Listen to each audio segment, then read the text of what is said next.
एक बार पुनः स्वागत है आपका अपने यूट्यूब चैनल MKB क्लासेस पर। गाइज, इस वीडियो लेसन में मैंने मैथ प्रैक्टिस सेट बुक से 6 क्वेश्चन लिया है एसएससी में, जो कि क्वेश्चन पूछा जाता है। ये एसएससी सीजीएल के लिए है। तो चलिए यहाँ पर क्वेश्चन को जो है सो हम बारी बारी से सॉल्व करेंगे। देखिए, हमारा पहला प्रश्न है कि यदि कक्षा में 32 लड़कियाँ हैं और लड़कियों व लड़कों का अनुपात 16:9 है, तब कक्षा में कितनी फीसदी लड़कियां हैं। तो प्रतिशत में मांगा है। यहाँ क्या कह रहा है, देखिए यहाँ जो 32 लड़कियां हैं इसको हमको नहीं देखना है। अगर आप उसको देखेंगे तो थोड़ा सा लंबा बनेगा मैथ, वहाँ पर नहीं जाना है। अब उसको इग्नोर कीजिए। यहाँ देखिए लड़के और लड़कियों का अनुपात 16:9 दिया हुआ है। अब लड़कियों का प्रतिशत मांग रहा है, तो 16 और 9 को जोड़ते हैं तो 25 होता है। तो टोटल हमारा 25 होता है। जब 16 और 9 अनुपातिक योग करते हैं तो 25 होता है। तो ये 25 हो गया। अब 25 में मेरा कितना लड़की है, 16 है।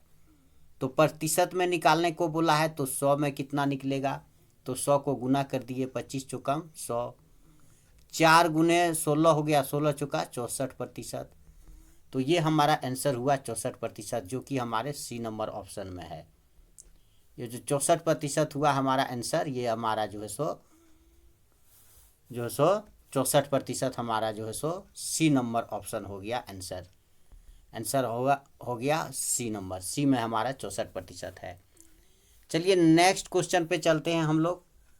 अगला क्वेश्चन है, एक व्यक्ति अपनी कुल यात्रा का 2/15वां भाग रेल द्वारा, 9/20वां भाग कार द्वारा एवं शेष 10 किलोमीटर पैदल चलकर पूरी कर लेता है। तदनुसार उसकी पूरी यात्रा कितने किलोमीटर की है, ये हमको निकालना है। तो यहाँ पर कुछ नहीं है, सीधा सीधी देखिए यहाँ पर क्या है हमारे पास। सीधा सीधी देखना है कि माना पूरी यात्रा कुल दूरी हम मान लेंगे। यहाँ पर कुल दूरी क्या मान लेंगे, कुल दूरी। तो मान लेते हैं कुल दूरी हमारा x किलोमीटर। कितना मान लेते हैं, x किलोमीटर। कुल दूरी x किलोमीटर मान लेते हैं। अब 2/15वां भाग रेल द्वारा और 9/20वां भाग जो है सो कार द्वारा तय किया जाता है। तो इन दोनों साधनों द्वारा तय की गई कुल दूरी हमारा कितना होगा, x का 2/15 भाग और 9/20 भाग। तो हम 9/15 करेंगे और हम 2/15 करेंगे और 9/20 करेंगे। अब दोनों को जोड़ते हैं तो 15 और 20 का एलसीएम होता है 60। तो 15 चौका 60, 4 से इधर गया, 4 दूना 8 और 20 दिया 60, 3 नाम 27। जोड़ के कितना आता है, 27 3 30 5 35, 35/60। इसको हम काट देते हैं, 5 सत्ते 35 और 5 एका 5 और 1 6 5 दूनी 10, 7/12 आता है। कितना आता है, 7/12। तो 7/12 किस भाग जो हुआ x का हुआ, इतना तय हो गया है, दूरी तय हो गया।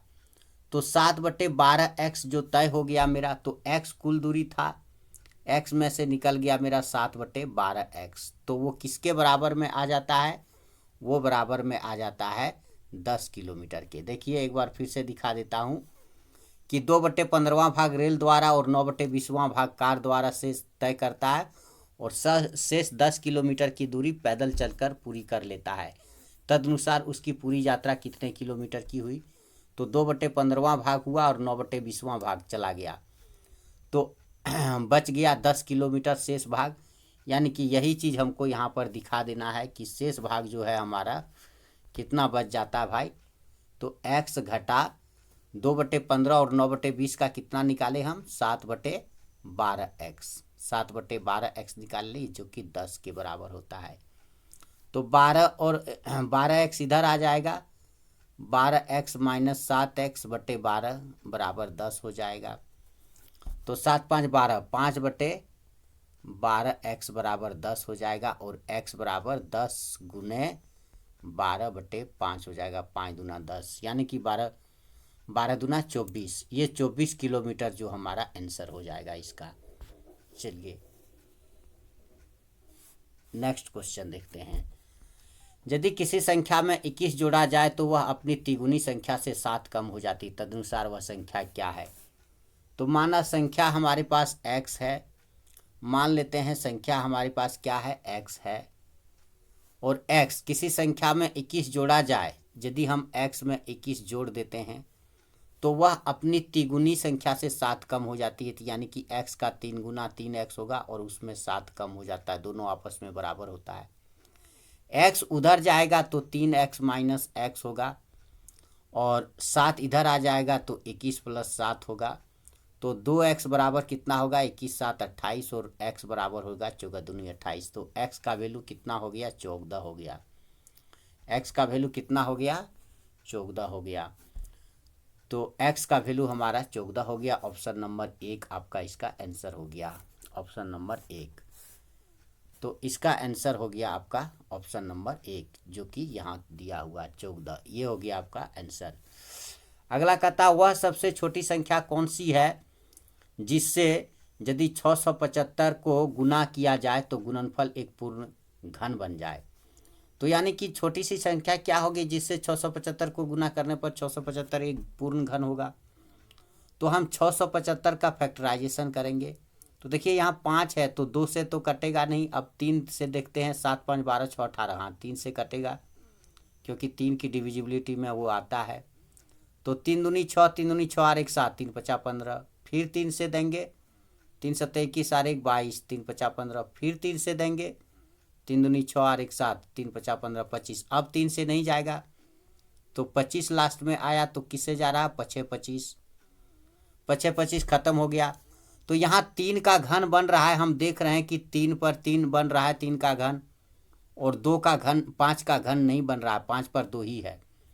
तो पूर्ण घन बनाने के लिए एक और 5 चाहिए, तब घन बन जाएगा, ये भी 3 बन जाएगा। तो इसलिए किससे गुना करेंगे, 5 से गुना करेंगे।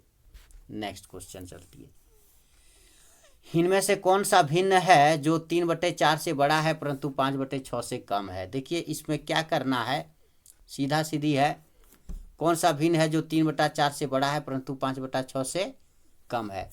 तो 3/4 बराबर क्या होता है, 3/4 बराबर होता है 0.4 7 28 2 30 4 5 20, और 5/6 बराबर क्या होता है, 5/6 बराबर होता है 0 6 6 36 6 7 42 6 48 6 9 54, तो 6 48 48 49 50 2 6 18, तो 0.75 और 0.883 इसके बीच में क्या आएगा, 75 से ऊपर क्या आएगा, 0.8 आएगा, और 8 0 हो जाएगा। तो ये किस में आता है, 25 8 40, 25 8 40 4/, इसमें नहीं आता है क्योंकि इसमें 3 सत्ते 21 आएगा, 2/3 का 3 सत्ते 21 आएगा, 0.7 आएगा यहाँ, 3 सत्ते 21 नहीं, 3 6 18 6 ही आएगा, और इसका आएगा 2 पंचे 10 0.5 आएगा, और इसका आएगा जो सो कितना आएगा 0.25 8 40, यानी कि यही आता है, 4/5 होता है, बाद वाला नहीं होगा 9/10 क्योंकि 9 हो जाता है। तो ऑप्शन सी नंबर होगा 4/5। यदि 8 अंक की संख्या 63K4021P 72 से विभाज्य है तो 5K-3P का मान ज्ञात कीजिए। आप देखिए इसको कैसे बनाएंगे, ध्यान से यहाँ देखेंगे इसको कैसे बनाना है। तो इसको कैसे बनाएंगे यहाँ पर देखना है। देखिए ये एक संख्या है 63K4021P, इसको 72 से भागा देना है, तो 72 का गुणनखंड होता है 8 नाम 72, यानी कि जब ये संख्या 72 से कट रही है तो ये 8 से भी कट रहा है और 9 से भी कट रहा है। तो चलिए 8 से कटने का नियम क्या है, टेस्ट ऑफ डिविजिबिलिटी आपने पढ़ा होगा बचपन में छोटे क्लासों में। तो टेस्ट ऑफ डिविजिबिलिटी जब आपने पढ़ा है छोटे क्लासों में तो आप जानते होंगे कि 2 से विभाज्यता का क्या नियम है, 3 से क्या है, 4 से क्या है, 5 से क्या है, 8 से क्या है, 9 से क्या है। फिर भी मैं आपको यहाँ एक बार रिकॉल कर देता हूँ। देखिए जब 8 से विभाज्य होगा तो अंतिम 3 अंक से बनी संख्या 8 से विभाज्य होगी, यानी कि 21P/8 होगा, यानी कि हमारा 21P अंतिम 3 अंक है, 2 1 P, ये 8 से विभाज्य होगा। तो जब ये 8 से विभाज्य होगा, ये संख्या जब 8 से विभाज्य होगी तो ये क्या होगा, तो देखिए 21 को देते हैं 8 दूनी 16, 4 20 और 1 21, बचता है शेष कितना 5। तो 5 के बाद यहाँ P के जगह पर क्या रहेगा कि वो 8 से विभाज्य होगा तो 5 के बाद 6 आना चाहिए। क्या आना चाहिए? 6, क्योंकि ये 56 होगा तब ना 8×56 ये भाग लगेगा। समझे बात को यहाँ? यानी कि एक बार इसको फिर से दिखा देता हूँ। देखिए 1 मिनट, आपको एक बार फिर से यहाँ पर दिखा देता हूँ। यहाँ पर जो है सो एक बार फिर से दिखा देता हूँ ये कैसे होगा। जैसे कि मान लीजिए, सीधी सी बात है, यहाँ पर हमको क्या करना है, जैसे ये 21p इसको हम भाग देंगे 8 से, है ना। तो 8 तिया 24 नहीं होगा, 8 दूना 16 हो गया, 8 दूना 16। यहाँ 11, 11 में 6 तो 6 5 11। अब ये 8 से भागा लग जाए, पी का मान क्या होगा, यहाँ 6 रखेंगे तब ना 8×56 होगा। और उससे ऊपर आप क्या रखेंगे, 4 तो जो होगा नहीं, 54 तो होगा नहीं, 53 होगा नहीं, 52 नहीं होगा, 51 नहीं होगा, 50 नहीं होगा, तो 6 होगा 56। तो पी का मान 6 आ गया, ये पी के जगह पर 6 रहेगा। तो पी का मान हमारा क्या निकल कर आता है, तो पी का मान हमारा निकल कर के आता है 6। पी का मान हमारा निकल कर के कितना आता है, तो पी का वैल्यू यहाँ हमारा 6 आता है। अब 8 नाम 72 था, 8 और 9 से, और 9 से विभाज्यता का नियम है कि सभी अंकों को जोड़ेंगे और वो योग जो होगा वो 9 से विभाज्य होगा। तो जोड़िए इसको, 6 3 9, 9 4 13, 13 2 14, 15, 15 और 1 16, 16 हो गया। 16 और पी का मान हम 6 निकाल चुके हैं। पी का मान कितना निकाल चुके हैं, 6। तो 16 और 6 कितना हुआ, 16 4 20 2 22, 22 जोड़ के ये किससे विभाज्य है, ये हमारा 9 से विभाज्य है। तो भैया ये 22 के का मान क्या आएगा कि 9 से विभाज्य होगा, तो 22 8 30 होता है, वो तो होगा नहीं। 22 7 29 होता है, वो तो होगा नहीं। 22 5 27 होता है, ये होगा 27 होगा। उसके बाद आप क्या जोड़ेंगे, ठीक है ना। तो 22 5 27, यानी कि 5 जोड़ेंगे, के का मान 5 रखेंगे तब 27 बनेगा, 9 से कटेगा 27, यानी कि के का वैल्यू क्या निकल करके आता है, 5, और पी का वैल्यू क्या निकल के आता है, 6। तो हमारे पास पी का वैल्यू 6 है और के का वैल्यू क्या निकल करके आ रहा है, 5। तो हमारे पास क्या आ रहा है, देख रहे हैं इस तरह से, पी का वैल्यू हमारा 6 निकल के आ रहा है और के का वैल्यू जो है सो 5 निकल के आ रहा है। तो अब इसमें 5 के -3p में मान बैठाइए, 5 इंटू के का मान 5 है, -3 और पी का मान 6 है, 5 25, 25 -18, तो क्या हुआ, 18 2 20 5 25 7, यानी कि ऑप्शन नंबर सी हमारा आंसर हो गया। समझ में आ गया। नेक्स्ट चलते हैं। 1.8 + 2 × 3/2 × 1/2, और मिडिल ब्रैकेट में है, अंदर में 2/5, और उसके बाद है हमारे पास डिवाइडेड बाय 3/5 × 2/3 × 3/2 -1 का मान निकालने को कह रहा है। तो देखिए इसका मान हम कैसे निकालेंगे, तो इसको जो है सो क्या करना है, देखिए आपने बचपन में बोडमास का नियम पढ़ा होगा। बोडमास का नियम क्या बताता है कि जब भी हम इस प्रकार के क्वेश्चन को सरल करते हैं तो सिंप्लीफिकेशन में बोडमास का नियम लगता है, जिसमें कि सबसे पहले ब्रैकेट का काम होता है। अब आपको बता दूं कि ब्रैकेट 4 तरह का होता है। एक कोष्ठक ब्रैकेट होता है, एक स्मॉल ब्रैकेट होता है, एक मिडिल ब्रैकेट होता है और एक बिग ब्रैकेट होता है। तो जब हम ब्रैकेट को तोड़ते हैं तो सबसे पहले हम, अगर कोई लाइन ब्रैकेट है तो इसका काम करेंगे, फिर स्मॉल ब्रैकेट का काम करेंगे, तब मिडिल ब्रैकेट का काम होगा और लास्ट में बिग ब्रैकेट का काम होगा। तो यहाँ पर हम क्या करेंगे, जैसे कि यहाँ पर हमारा है 1.8, इसको फ्रेश कर देते हैं। यहाँ पर क्या करेंगे, हम सबसे पहले लेंगे किसको, सो देखिए यहाँ पर हम 1.8 लिखेंगे, इन 1.8 है, उसके बाद प्लस है हमारे पास 2 × 3/2, ये 2 और 2 कट गया तो बच गया मेरे पास 3/2।